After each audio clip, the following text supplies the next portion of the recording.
넷째 날인데요. 또한 오늘 들어오시면서 받았던 유인물도 함께 좀 참고하면서 오늘 제가 이미 좀 카톡방에도 나누었던 것처럼 더 좀 팩트에 대한 부분들을 함께 더 많은 시간을 좀 나누고자 합니다. 오늘은 마가복음 14장 12절로 16절 우리 나눔지 5페이지에 있는 구절을 우선 같이 한 목소리로 읽고요. 함께 오늘은 만창과 체포라는 제목으로 함께 말씀을 나누고자 합니다. 나눔지에 있는데요. 마가복음 14장 12절로 16절의 말씀을 우리 함께 읽도록 하도록 하겠습니다. 함께 읽겠습니다. 무교절의 첫날 곧 유월절 양 잡는 날에 제자들이 예수께 여짜오되 우리가 어디로 가서 선생님께서 유월절 음식을 잡수시게 준비하기를 원하시나이까 하며 예수께서 제자 중에 둘을 보내시며 이르시되 성내로 들어가라. 그리하면 물 한 동이를 가지고 가는 사람을 만나리니 그를 따라가서 어디든지 그가 들어가는 그 집 주인에게 이르되 선생님의 말씀이 내가 내 제자들과 함께 유월절 음식을 먹을 나의 객실이 어디 있느냐 하시더라 하라. 그리하면 자리를 펴고 준비한 큰 다락방을 보이리니 거기서 우리를 위하여 준비하라 하시니 제자들이 나가 성내로 들어가서 예수께서 하시던 말씀대로 만나 유월절 음식을 준비하니라.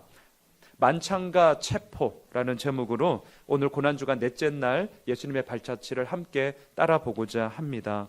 오늘 참고 자료 유인물을 함께 좀 보아주시면 좋겠습니다. 왜냐하면 유월절 음식의 이야기가 오늘 마가복음 14장 12절로부터 이루어지기 때문입니다. 이 당시 유대인들은 유월절 준비를 어떻게 했냐면 크게 네 가지로 좀 나누어 볼 수가 있습니다. 첫 번째, 집안 구석구석에 있던 누룩들을 제거하였습니다. 이 말은 누룩이 들어간 빵가루 등을 찾아내서 불에 태우는 것이었습니다. 우리가 생각하기에는 뭐 이 정도쯤이야 라고 할 수 있겠지만 오늘날도 정통 유대인들은요, 유월절을 준비할 때 심지어는 모든 가구들을 다 빼내어서 대청소도 진짜 이만한 대청소가 없을 정도로 구석구석에 있는 그런 이스트로 된 음식이 주로 이제 떨어져 있겠죠. 그것을 정말 정리하고 청소하는데 온 힘을 다하였습니다. 두 번째, 유대인들은 이 유월절 준비를 위해서 어떻게 했냐면 대략 한 달 전부터 소위 예루살렘 성전으로 오는 모든 길을 정비하였습니다. 물론 오늘날 도로 보수와 같은 개념은 아닙니다. 제가 참고 자료에도 좀 자세하게 썼지만 당시 가난한 자들은 땅을 파고 죽은 이 시신을 묻는 것에 있어서 상당한 어려움을 가지고 있었습니다. 왜냐하면 예루살렘 이 지역은 이 유대 산지는 흙을 조금만 파도 석회암 이 바위가 나오기 때문에 깊이 팔 수가 없었습니다. 우리는 익히 알고 있지만 좀 소위 돈 있는 자들은 그리함으로 말미암아 그들의 무덤이 동굴이었다는 것을, 예수님의 시신도 동굴에 안장되었다는 것을 우리는 알고 있죠. 하지만 가난한 자들은 그 동굴도 소유할 수가 없었기 때문에 우리들처럼 이 흙을 파서 시신을 묻어야 했습니다. 하지만 이 깊게 파지를 못했던 거예요.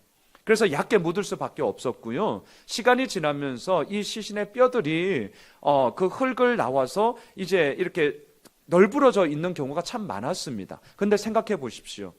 유월절은 전국 각지에서 순례자들이 수십만, 많게는 수백만까지도 보는 학자들이 있더라고요.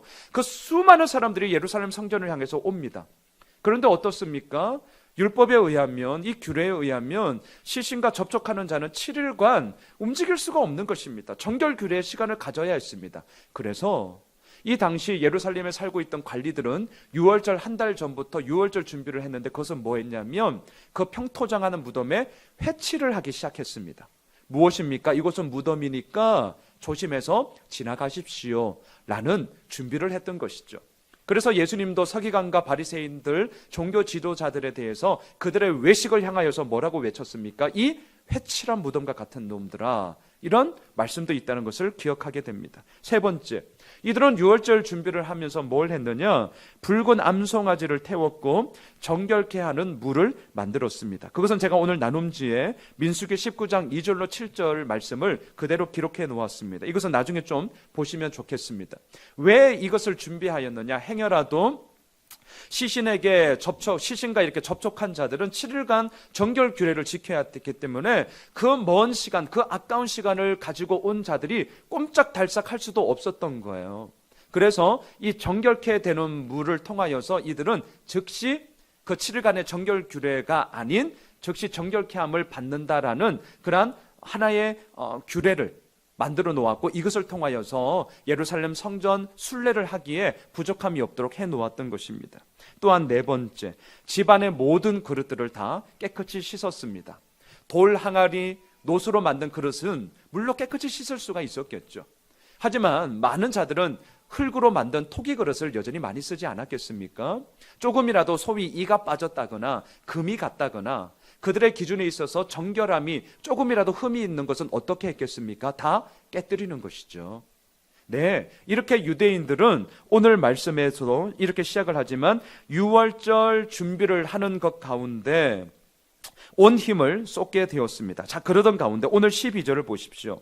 무교절의 첫날 곧 유월절 양 잡는 날에, 오늘 좀 자세하게 이것에 대한 배경 기록들을 보니까 이 당시 역사가였던 요세푸스의 기록에 의하면 무려 6월절에 25만 6,500마리의 양이 이 6월절 기간 동안 예루살렘 성전에서 도살되었다고 합니다. 여러분, 이것은 진짜 어마어마한 이야기입니다. 25만 6,500마리라니까요. 이 죽어가는 양의 울음소리가 이 6월절 기간 동안 이 예루살렘 성전에서 그친 적이 없습니다. 그리고 이 당시 상하수도 시설이 온전하게 된 것도 아닙니다.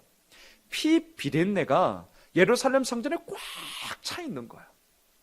여러분, 이 기록들을 통하여서 우리는 그저 예수님의 십자가 그것으로 이루어지는 은혜를 우리가 기억을 하겠지만, 물론 그렇지만 더 나아가서는 그 피비린내 나는 이 양의 피 냄새로 꽉 차 있는, 정말 수십만, 더 많게는 수백만의 운집한 사람들이 벅적벅적대고 있는 바로 그 한 곳에서 이루어지는 예수님의 그 죽음의 이야기를 우리는 오늘 이 본문을 통하여서 정말 더 많은 상상력을 펼쳐나가셔야 합니다. 또한 오늘 14절을 보시면 이 6월절 음식을 먹기 위하여서 나의 객실을 준비하라 라고 주님께서는 말씀하셨습니다. 그 당시 기록을 보니까요, 예루살렘에 거주하고 있던 주민들은 이 6월절 기간에는 손님들을 묵게 할 소위 그 객실, 그 여분의 방을 누구나 다 가지고 있었다고 합니다. 이때 그 객식료를 받으면 사내들인 공회에 고발이 되면 이들은 벌금을 징계받게 됩니다. 절대로 객식료를 받을 수가 없었습니다. 그리고 집집마다 우리 집에 빈 머물 공간이 있습니다 라는 것을 표시하기 위하여서 집 앞에 하얀 수건을 걸어 놓았다고 합니다. 아마도 오늘 이 본문에 이루어지고 있는 나의 객실이 어디 있느냐, 그 객실을 준비해라 라고 했을 때에 이 12제자 가운데 2제자가 오늘 가지 않았습니까?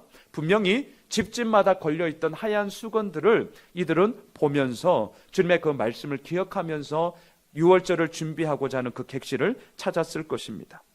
자, 그런 가운데 오늘 12절로 16절까지를 보면 6월절 음식이라는 이 단어가 무려 3번이나 반복되고 있습니다. 말씀을 준비하는데 참 궁금했습니다. 도대체 6월절 음식이 뭘까? 저도 사실은 이전에는 그저 이렇게 많이 간과해 버렸던 내용이었습니다. 그래서 좀 자료를 좀 많이 찾아보았습니다. 그랬더니 오늘 참고 자료집을 한번 보십시오. 6월절 음식에 대해서는 크게 6가지를 먹고 있더라고요. 첫 번째, 무교병이었습니다. 마짜라고 불렀는데요. 이것은 출애굽 당시 빵이 발효되는 것을 기다릴 수 없을 정도로 긴박한 상황 가운데 그 출애굽을 하지 않았습니까? 이스트가 누룩이 전혀 없는 그 빵을 기념하기 위해서 마짜라는 무교병을 먹었습니다. 두 번째, 어린 양을 물론 잡아먹었죠. 죽음의 신이 유월한 것을 기념하는 그것을 기념하는 것이죠. 세 번째, 쓴 나무를 먹었습니다. 마루르라고 지칭을 하는데요. 이것은 애굽에서의 쓰디쓴 노예 생활을 잊지 않기 위함이었습니다. 네 번째, 이것을 찍어 먹는 소위 소스가 있는데 하루셋이라고 불렀습니다. 무화과, 대추, 야자, 건포도, 기타 견과류 등을 섞어서 만들었습니다. 이 색깔이 진흙색이었다고 합니다. 이것은 무엇을 상기합니까? 애굽의 노예 생활 중 그들이 진흙으로 벽돌 굽기를 하였던 것을 상기시키는 것이죠. 물론 이 소스의 맛은 아주 단맛을 내었다고 합니다. 5번째 계란이 있었고요. 6번째 포도주가 있었습니다. 이것이 이 당시 유대인들이 주로 먹었던 유월절 음식이었습니다. 오늘 마가복음 14장 12절로 16절, 유월절이 시작하면서 이 유월절 음식을 준비하고자 이 제자들은 객실을 찾았고 또한 이 음식을 준비하려고 하고 있습니다. 자, 그런 가운데 여러분 오늘 나눔지 마가복음 14장 22절로 25절로 한번 넘어가 보도록 하겠습니다. 나눔지에도 제가 기록해 놓았는데요. 마가복음 14장 22절로 25절 함께 읽도록 하겠습니다. 시작. 그들이 먹을 때에 예수께서 떡을 가지사 축복하시고 떼어 제자들에게 주시며 이르시되 받으라 이것은 내 몸이니라 하시고 또 잔을 가지사 감사기도 하시고 그들에게 주시니 다 이를 마시매 이르시되 이것은 많은 사람을 위하여 흘리는 나의 피 곧 언약의 피니라. 진실로 너희에게 이르노니 내가 포도나무에서 난 것을 하나님 나라에서 새 것으로 마시는 날까지 다시 마시지 아니하리라 하시니라. 자, 이들은 마가의 다락방에 모였습니다. 우리 말로는 다락방이라고 표현되어 있지만 사실은 2층에 있는 큰 방이라고 생각하시면 됩니다. 자, 이들이 모였는데요. 오늘 참고 자료를 한번 보시죠. 이 유월절 만찬의 이 자리는 레오나르도 다빈치의 이 최후의 만찬, 이 성화가 워낙 유명하기 때문에 사각 테이블에 둘러 앉아서 먹는 그림을 우리가 너무나도 쉽게 연상하지만 실은 자료를 찾아보니까 되게 의아하죠. 옆에 있는 디귿자와 같은 테이블이었습니다.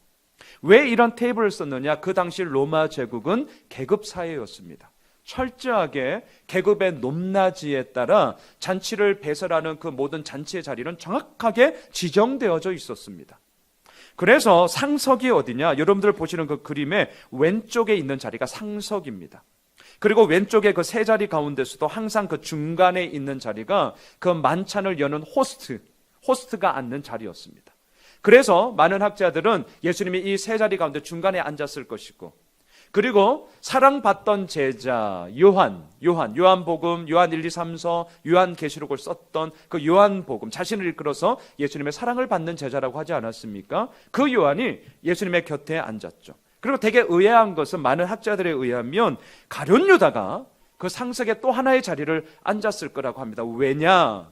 마가복음에는 기록되어져 있지 않지만 다른 복음서에 보면 우리가 이제 조금 있다가 유월절 만찬에 대한 4번의 잔을 마시는 이야기를 보게 되겠지만 그 가운데 아까 말했던 하로셋이라는 이 소스에 찍어 먹는 빵을 먹는 시간이 있습니다. 그때 가룟 유다가 함께 소스를 찍어서 주님과 같이 먹는 그 장면이 나옵니다. 상식적으로 자리가 같이 옆에 있지 않으면 함께 앉아서 그 손이 들어갈 수가 없습니다. 그래서 많은 분들은 예수님 옆에 요한 그리고 가룟 유다가 되게 의외적으로 앉아 있었을 것이라는 부분들을 얘기하는 것을 보게 됩니다. 자, 오늘 나눔지를 계속 한번 보십시오. 마가복음에서는 자세한 유월절 만찬에 대한 순서들이 많이 생략되어져 있는데 당시 유월절 만찬은 크게 4번의 포도주 잔을 마시면서 진행되었습니다. 이것을 우리가 좀 많이 기억하시면서 생각해 주시면 좋겠습니다. 왜 4번에 걸쳐서 잔을 마셨는가? 그것은 출애굽기 6장 6절로 8절을 기초하고 있기 때문인데요. 제가 다 읽지는 않겠습니다. 그냥 나중에 좀 더 자세하게 보시면 좋겠고요. 이 4번의 잔의 의미는 그것입니다. 첫 번째, 너희를 빼내었다라는 하나님의 구원의 은혜를. 두 번째, 노역에서 너를 건지셨다는 그 하나님의 은혜. 세 번째, 너희를 속량하였다는 의미. 마지막 4번째, 아브라함과 이삭과 야곱에게 주기로 한 맹세한 땅으로 너희를 인도하실 거라는 이 말씀을 기념하기 위해서 의도적으로 4번의 잔을 마셨습니다. 자, 첫 번째, 포도주 첫 번째 잔을 마실 때에 축복문을 낭송하면서 이때 뭘 했냐면 손을 씻었어요. 근데 예수님께서는 우리가 잘 알고 있는 것처럼 손 씻는 것뿐만이 아니라 뭘 씻었습니까? 제자들의 발도 함께 씻기셨죠. 이게 포도주 첫 번째 잔을 나눌 때 일어났던 일입니다. 두 번째 포도주 잔을 마시게 됩니다. 이때에 나눔지를 한번 보십시오. 만찬에 참석한 사람 중에 가장 어린 사람이 4가지의 질문을 했다고 합니다. 왜 4가지의 질문이냐? 이것은 출애굽 역사를 자녀들에게 가르치라는 명령이 출애굽기와 신명기에 4번에 걸쳐서 반복되어져 있기 때문입니다. 이렇게 질문했다고 해요. 왜 이 밤에 맛자를 먹습니까? 무교병을 의미하죠. 왜 쓴나물을 먹습니까? 왜 쓴나물을 소금물에 2번 찍어 먹어야 합니까? 이 소스를 얘기하는데요. 그리고 왜 비스듬히 누워서 식사를 해야 합니까? 라는 이 질문에 대해서 만찬을 열고 있는 이 호스트는 출애굽 사건을 상세히 설명하면서 우리가 지금 이 유월절 음식을 왜 먹는지, 이 유월절을 왜 지키고 있는지에 대해서 상세하게 설명했다는 것이죠. 그리고 포도주 2번째 잔이 준비되고 10가지 재앙을 얘기해 줄 때마다 조금씩 입에 머금었던 포도주를 이렇게 뱉었다고 해요. 그리고 10번에 걸쳐서 마지막 남아있던 2번째 잔을 함께 마셨습니다. 자, 3번째 잔도 있었습니다. 자, 이때 뭘 했느냐? 유월절 무교병을 먹기 위해서 다시 한번 축복문을 낭송하고, 이때 예수님은 이 무교병을 떼어서 축복문을 낭송하고 나서 제자들에게 나누어 주셨습니다. 이후에 이 나물을 이 무교병 사이에 넣었습니다. 이걸 마치 힐렐 샌드위치라고 얘기하는데요. 이 소스에 이제 찍어서 먹습니다. 자, 나눔지에 요한복음 13장 26절을 제가 적었습니다. 우리 같이 한번 읽어보도록 할까요? 읽겠습니다. 예수께서 대답하시되 내가 떡 한 조각을 적셔다 주는 자가 그니라 하시고 그 한 조각을 적셔서 가룟 시몬의 아들 유다에게 주시니, 여기서 적셔서라고 할 때 이것이 바로 이 하로셋이라는 소스를 의미하는 것이죠. 이것이 포도주 3번째 잔을 거행할 때 이루어졌던 일입니다. 그리고 나서 뭘 하느냐? 유월절 만찬의 메인 메뉴인 어린 양을 잡았던 그 양고기를 함께 먹게 되는 것이죠. 자, 특별히 이 4번째 잔은 뭐라고 불렸냐? 구원의 잔이라고 불렸습니다. 왜? 이 3번째 잔을 들고서 예수 그리스도께서는 자신이 십자가에서 흘릴 그런 피와 포도주를 연결시킴으로 말미암아 오늘 그 이야기가 바로 마가복음 14장 22절에서 25절에 기록되어져 있는 바로 그 이야기로 연결이 되어집니다. 이게 뭐냐? 3번째 잔을 이루셨던 것입니다. 그리고 나서 4번째 잔이 남아 있습니다. 이 잔을 마시고 나서는 뭘 했느냐? 유월절 식사가 끝난 후 방문을 열어놓고 엘리야의 잔이라 불리는 이 4번째 포도주 잔을 가득 채웁니다. 왜 엘리야라고 말을 했는가? 그것은 말라기 4장 5절과 6절을 보면 메시아가 오기 전에 엘리야를 먼저 보내겠다고 하셨기 때문에 다시 그 하나님의 아들로서 오실 그 주님, 그 메시아를 기다리는 의미에서 4번째 잔을 마셨던 것이죠. 제가 이것은 말라기 강의 설교를 통하여서 이미 말씀드렸지만 여기서 말하는 여기서 말하는 엘리야는 결국 세례 요한을 의미하고 있음을 주님께서 말씀하지 않으셨습니까? 자, 이렇게 유월절의 잔치, 유월절의 만찬을 다 보내고 나면 거의 자정 무렵이나 아니면 더 길게는 거의 새벽 2시까지 이루어졌다고 합니다. 자, 그리고 나서 그 사람들은 뭘 하느냐? 나눔지를 다시 한번 보십시오. 저마다 지붕에 올라가서 감사의 찬송이었던 시편 113편에서부터 118편까지를 함께 불렀다고 합니다. 수십만 그 모든 사람들이 거의 동시다발적으로 이 시편을 함께 낭송함으로 말미암아 그 밤에 울려 퍼지는 소리가 얼마나 크고 웅장했는지 예루살렘 주변의 산들이 흔들릴 정도였다라는 기록이 있을 정도였습니다. 그리고 나서 예수님과 제자들도 이 최후의 만찬을 마치시고 나서 이 시편을 낭송하면서 감람산으로 가게 된 것이죠.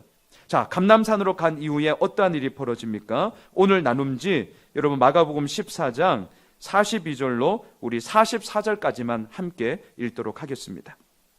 감람산으로 가셨고 또한 그 가운데 겟세마네 동산에서의 기도의 이야기가 나오고 그 이후의 이야기입니다. 자, 42절로 우리 44절까지를 함께 읽겠습니다. 일어나라, 함께 가자. 보라, 나를 파는 자가 가까이 왔느니라. 예수께서 말씀하실 때에 곧 12 중에 하나인 유다가 왔는데 대제사장들과 서기관들과 장로들에게서 파송된 무리가 검과 몽치를 가지고 그와 함께 하였더라. 예수를 파는 자가 이미 그들과 군호를 짜 이르되 내가 입맞추는 자가 그이니 그를 잡아 단단히 끌어가라 하였는지라. 가룟 유다는 호시탐탐 예수님을 죽일 기회를 찾고 있었고 그 기회가 바로 오늘 이 밤이 된 거죠. 정확하게 말하면 금요일 새벽이 되었던 것입니다. 자, 오늘은 이렇게 좀 말씀을 정리하고자 합니다. 좀 팩트에 대한 부분을 오늘 좀 많은 시간을 할애하였습니다. 만찬과 체포, 다락방과 동산의 이야기가 넷째 날 이루어졌던 사건이었습니다. 만찬을 통하여서 우리는 알고 있습니다. 예수님의 몸과 예수님의 그 피가 결국은 유월절 어린 양의 모습으로서 모든 인류를 구원하고자 하며 그 깨어주심과 그 내어주심이 결국 오늘 우리를 살아가게 하는 근간이라는 것을 우리는 다시 한번 기억하게 되는 것이죠. 아울러서 겟세마네 동산에서의 그 기도뿐만이 아니라 12 중에 하나인 가룟 유다가 입맞춤이라는 인사, 이것은 당시의 인사였고 더 나아가서는 서로 함께 우애와 친교를 나누는 그런 친근함의 표시였습니다. 근데 그 친근함의 표시가 이제는 어떻게 됩니까? 배신을 상징하는 변절의 그런 아픔으로써 그 입맞춤, 그 변절의 입맞춤이 이루어지고 있는 것을 보게 됩니다. 체포당함으로 말미암아 이제 내일 새벽에서부터 이제 예수님은 처절한 신문과 고통과 그 죽음의 마지막을 감당하게 되시는 거죠. 오늘 우리들의 모든 삶 가운데 만찬이 이루어집니다. 하지만 그 만찬의 기쁨이 곧이어 체포가 되어짐으로 말미암아 변절의 아픔으로 더욱더 쓰디쓴 그 모습으로, 그리고 오늘 읽지는 않았지만 제자들은 어떻게 됩니까? 체포가 되자마자 그들 모두는 다 예수를 버리고 떠나니라. 이렇게 마무리가 되어지지 않습니까? 우리는 어떠합니까? 정말 우리들의 삶 속에 과연 무엇을 붙잡고 나아가고 있습니까? 바라기는 이 만찬과 체포, 너무나도 대비되는 이 말씀을 통하여서 우리들의 삶의 방향이 어디에 더욱더 붙잡힘 당하여 나아가는 것인지를 함께 돌보아 깨달았으면 좋겠고요. 더 나아가서 정말 자신의 몸과 자신의 생명의 피를 내어주신 그 예수 그리스도만을 더욱더 붙잡으며 주님의 그 은혜만을 우리의 마음에 새기고 함께 이 저녁을 보내는 저희들이 되었으면 좋겠습니다. 내일 마지막 예수님께서 죽으시는 그 장면을 함께 보게 될 텐데, 이것이 단지 2000년 전에 이루어졌던 예루살렘에서의 사건만이 아니라 2018년 오늘을 이끌어가고 있는 우리의 사건이 되는 것이고, 또한 그 가운데서 아버지께서 이루어 가시는 생명의 그 은혜가 어떻게 우리들 마음 가운데 울려 퍼지게 되는지를 이 시간 함께 기도함으로 그 주의 은혜를 구하며 나아가기를 소망합니다.